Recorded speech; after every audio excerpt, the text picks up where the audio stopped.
আসসালামু আলাইকুম প্রিয় দর্শক, অন্য মঞ্চের আলোচনায় আপনাদের সকলকে আমন্ত্রণ। যেখানে আমি লিখেছি যে কোনো দিন শেখ হাসিনা বাংলাদেশে ফিরতে পারেন। তার প্রেক্ষাপটটা কি?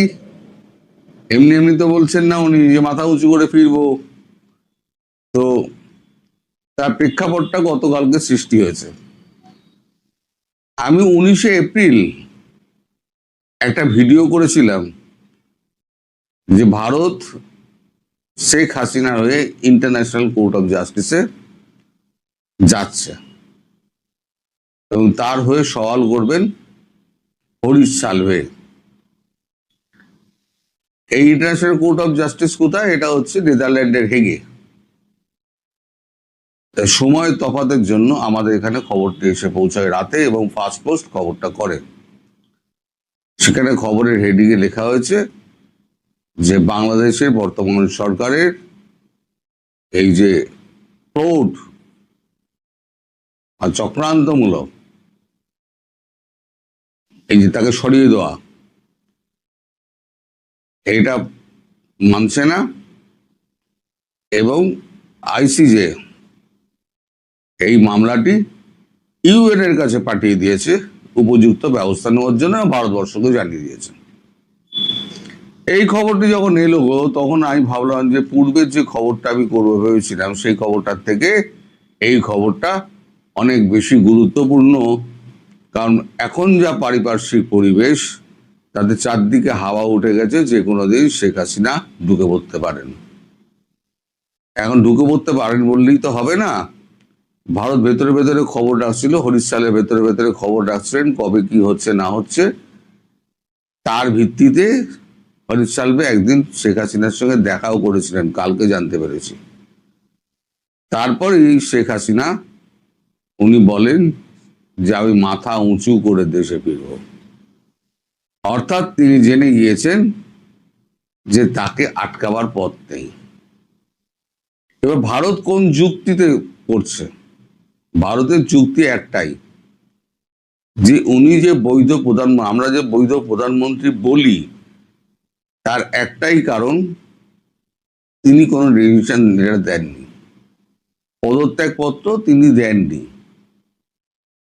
তাকে বিক্ষোভ করে চক্রান্ত করে তাকে পাঠিয়ে দেওয়া হয়, বলা হয় আপনি প্রাণ বাঁচাতে পালিয়ে যান।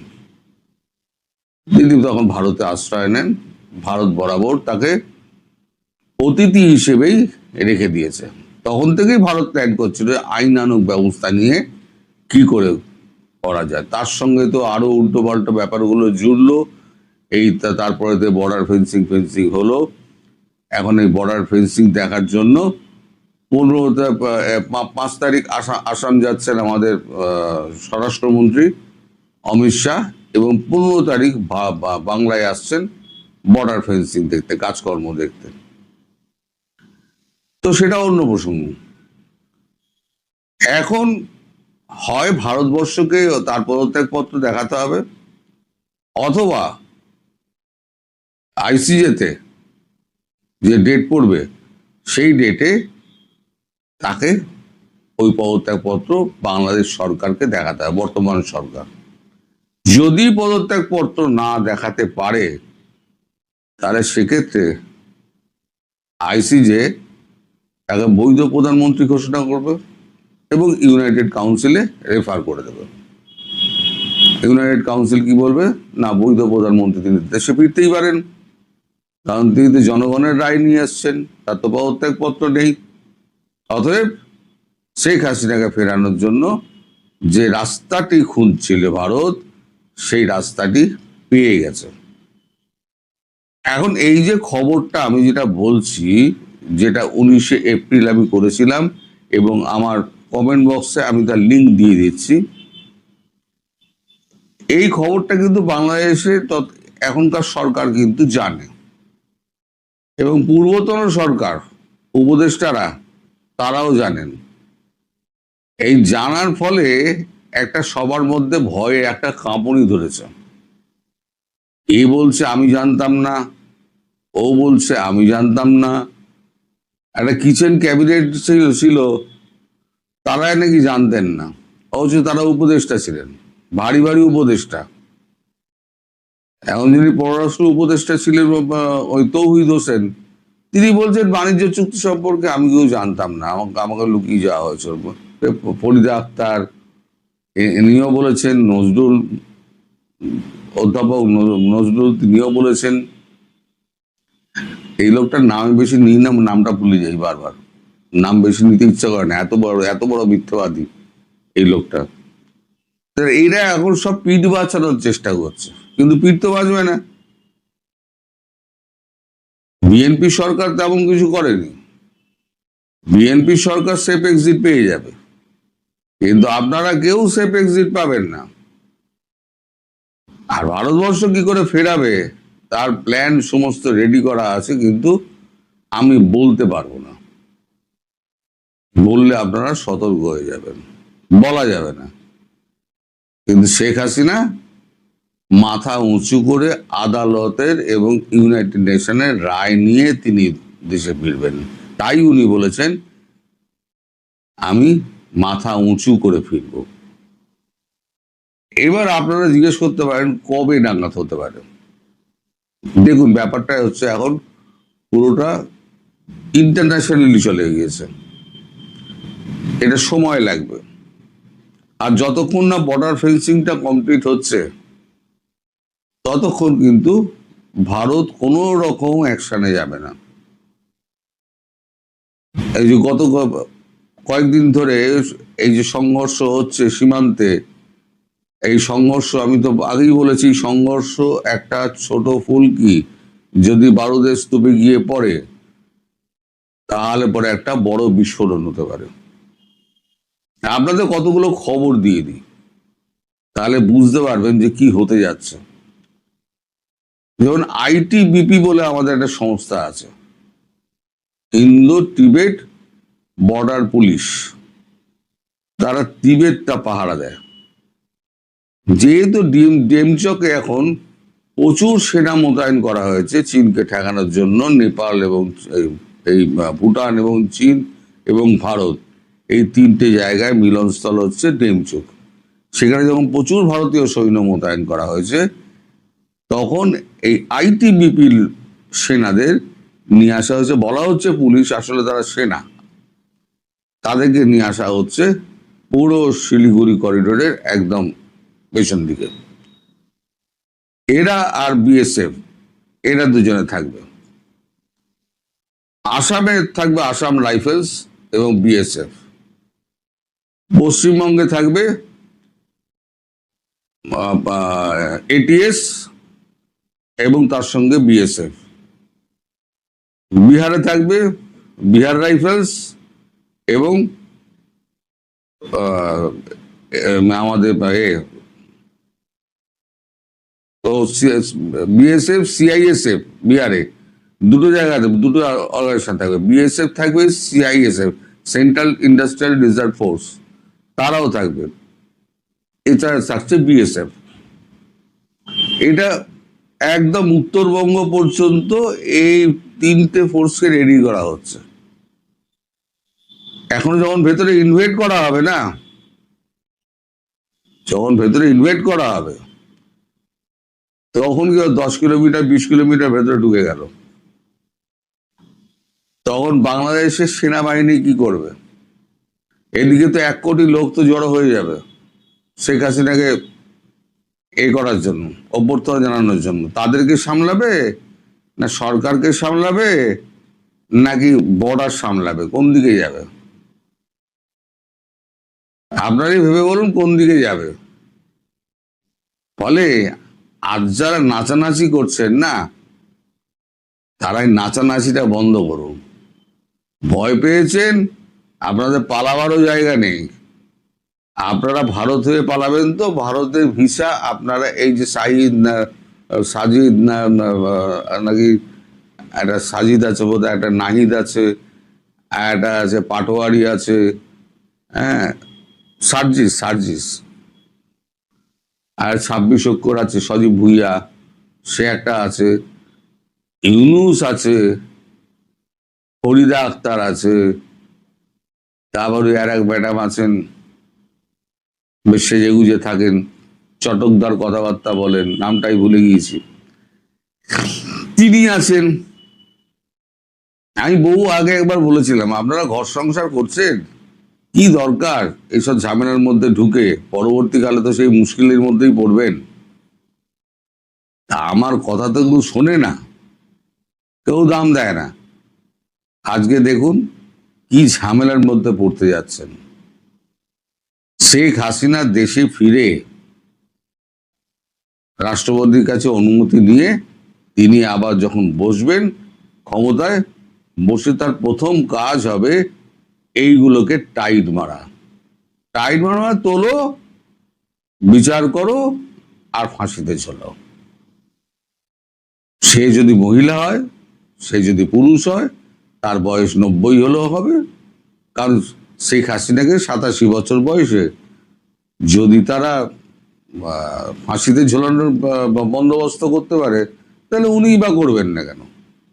উনি করবেন, আর ভারতবর্ষ সর্বত্র সহযোগিতা করবে। আমি তো বলেইছিলাম যে পুনর্গঠনের জন্য $20 বিলিয়ন দেবে ভারতবর্ষ, এবং প্রচুর কোম্পানিকে নিয়ে গিয়ে ওখানে স্থাপন করে 2 বছরের মধ্যে বাংলাদেশকে আবার একদম সেই উচ্চতায় নিয়ে যায়, যেখান থেকে উনি ছেড়ে এসেছিলেন সেই উচ্চতায় 2 বছরের মধ্যে পৌঁছে দেবেন। এর মধ্যে চাল ডাল যা যা দরকার সমস্ত কিছু পৌঁছে যাবে। ভারী শিল্প ছাড়া দেশের উন্নতি হয় না। তো এখন আপনারা অপেক্ষা করুন। আমি ডেট বলতে পারবো না, কারণ বললাম এটা ইন্টারন্যাশনাল ব্যাপার। কবে ওদের কাছ থেকে অর্ডার আসবে, কি হবে না হবে, সেটার জন্য একটু বসে থাকতে হবে। আর আমাদের একটু অপেক্ষা করতে হবে যাতে ফেন্সিংটা কমপ্লিট হয়ে যায়। ফেন্সিং পুরো কমপ্লিট হয়ে গেলে তারপরেতে এইবারেতে অ্যাকশনটা শুরু হবে। অ্যাকশনটা যে কোনো দিন শুরু হতে পারে, ফেন্সিং না হলেও অ্যাকশন শুরু হতে পারে। কারণ ফেন্সিং এর মতোই সমস্ত দাঁড় করিয়ে রাখার জন্যই ওই আইটিবিপি কে ডাকা হয়েছে, সিআইএসএফ কে ডাকা হয়েছে, বর্ডার সিকিউরিটি ফোর্স আছে, তারপর আমাদের সেনা আছে।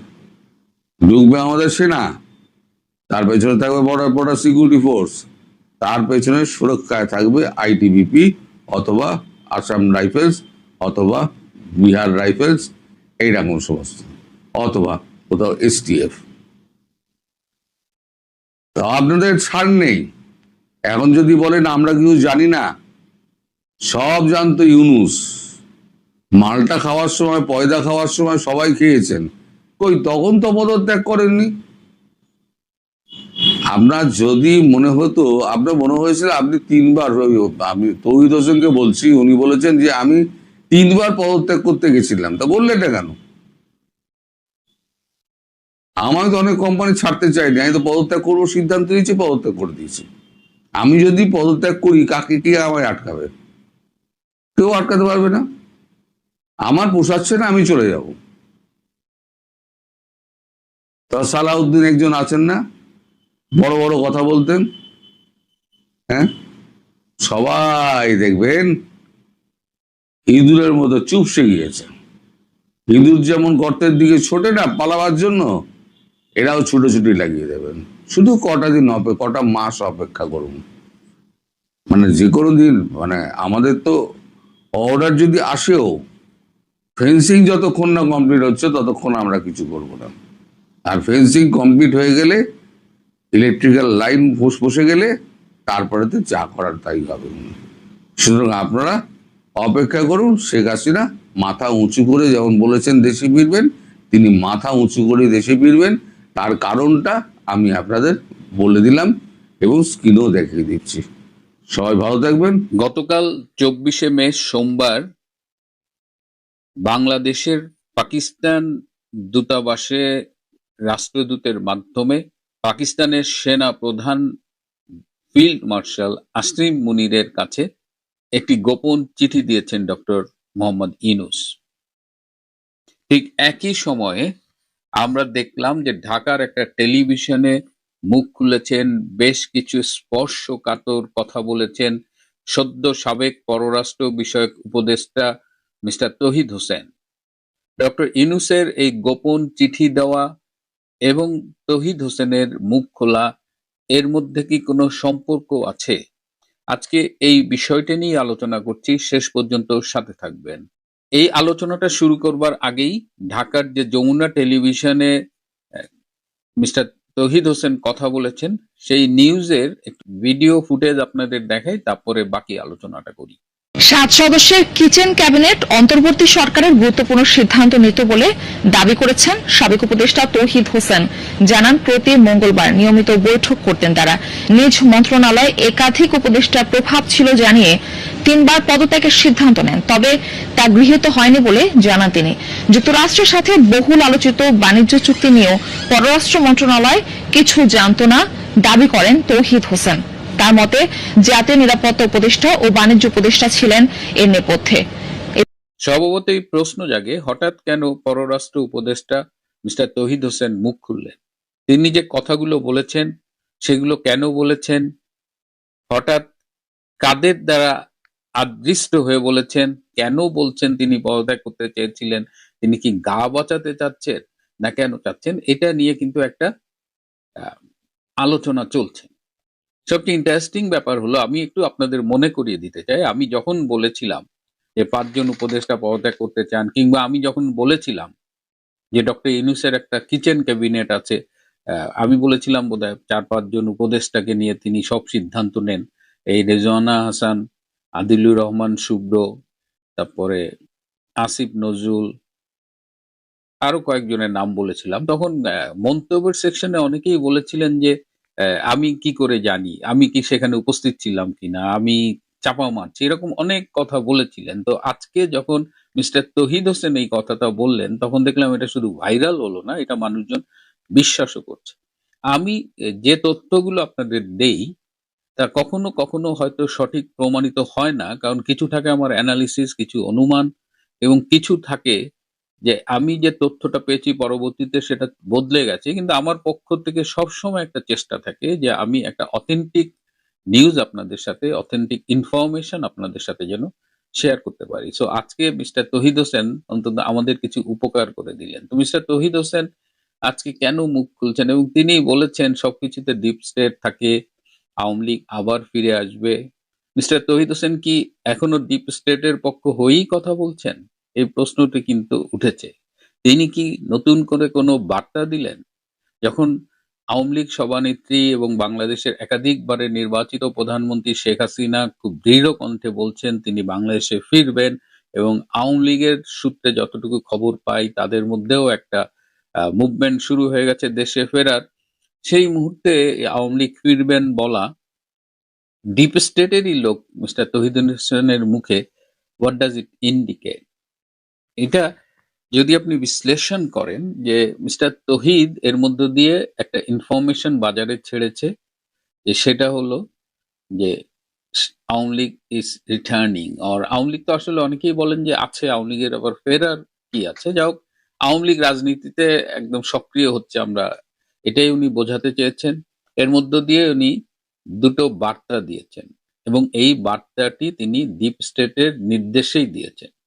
একটা হলো বাজার অ্যাসেস করা, দ্বিতীয় হলো যারা জুলাই সন্ত্রাসী ছিলেন, জুলাই মাসের সেই জঙ্গি অভ্যুত্থানে অংশগ্রহণ করেছিলেন, তাদের প্রতিও একটা বার্তা আছে, একটা ওয়ার্নিং আছে, একটা সতর্ক সংকেত আছে যে আওয়ামী লীগ ফিরে আসবে, তাহলে তোমাদের পরিণতি কি হবে বাবারা। সুতরাং তোমরা এখনই হয় পালাও, আর যদি না পালিয়ে যাও তাহলে পরিণতি ভোগ করবার জন্য অপেক্ষা করো। বিটুইন দ্য লাইন্স এই দুটা মেসেজ ছিল। আর কিন্তু তিনি গা বাঁচিয়ে ডিপ স্টেট যে বাংলাদেশে একটা নতুন খেলা শুরু করতে যাচ্ছে, এই যে বারবার বলছি বাংলাদেশের রাজনীতি হাওয়া বদলে যাচ্ছে।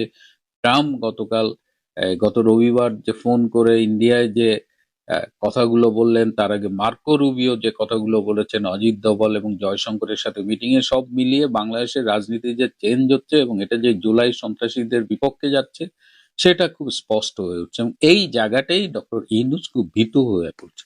ডক্টর ইউনূস শুধু ভীত হচ্ছে না, তিনি যাদের মাস্টার মাইন্ড বানিয়েছিলেন, যারা জুলাই সন্ত্রাসে নেতৃত্ব দিয়েছিল, জুলাইয়ের জঙ্গিরা, তারাও সবাই ইউনূসের কাছে এসে এখন বলছে আমাদের তাহলে কি হবে স্যার।